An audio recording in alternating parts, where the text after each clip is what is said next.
Hello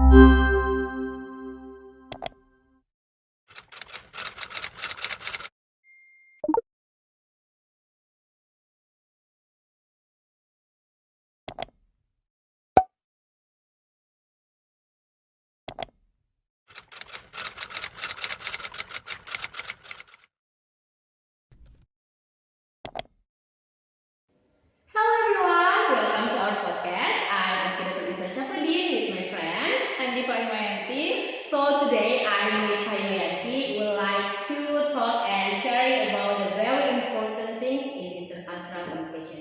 What is the topic, Fayan?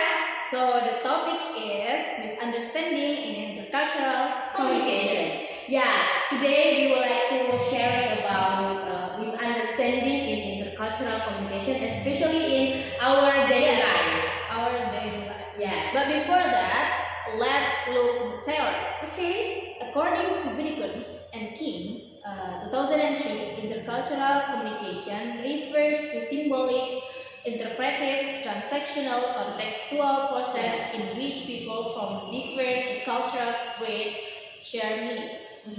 So communication is more than just word. It also about interpretation, body language, and context. Yeah, and Edward T. Hall, 1976, explained how the culture differ between high context and low context. In high context culture, people rely on indirect communication and non-verbal views. And in the low culture, people prefer clear and direct verbal message.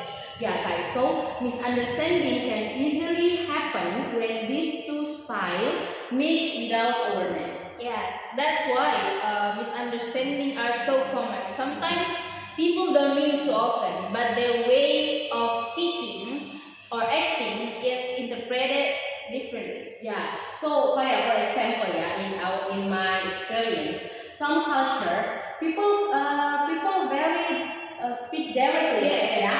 Go straight to the point, and but in another hand, people prefer to more indirect and then more polite to avoid the surrounding group.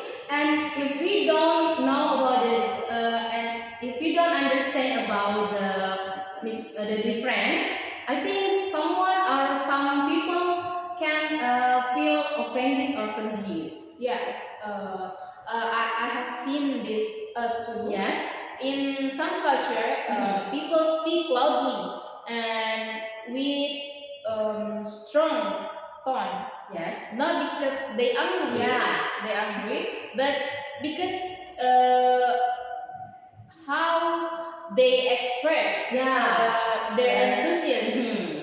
But for someone used to softer speech, calmer speech, this can feel what is aggressive and intimidating. Yeah, some people can make feel like that. Yes. But the things often happen, guys. Even within in the same country, in a diverse place like in Indonesia, we have a different ethnic group. Yeah. So to with our unique communication style. Yeah, that's why intercultural communication is so important, especially now. Yes. When we often connect with people from all kinds of backgrounds. Yeah, guys. So, how we can avoid the misunderstanding? I think for me, to avoid the misunderstanding, the first things that you must to always do is open-minded. Yeah. Open-minded. So, guys, don't judge anything. Don't judge something just because it's different from what we are used to. Yeah, exactly. And if you're confused, don't be afraid to ask. Yes. Like, can you help me? Can you explain what the means in your culture, in your ethnic, like that? That show respect. Yes. What their habits, in their culture. And then I think another tips to avoid the misunderstanding is you must observe first. Yeah. You must observe first. Yeah, when you in a new environment, you come into the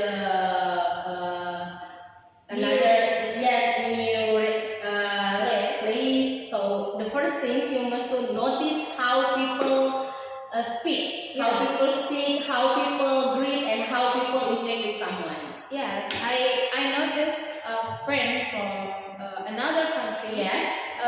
When they want to say thank you, they bow a little like thank you. Oh yes, yes. Like in Japanese people, they make they do these things.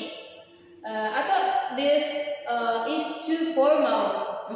But later I learned that is a respectful gesture in their culture. In their culture. Yes. So when it's not about the formal situation, but there's respectful in their culture.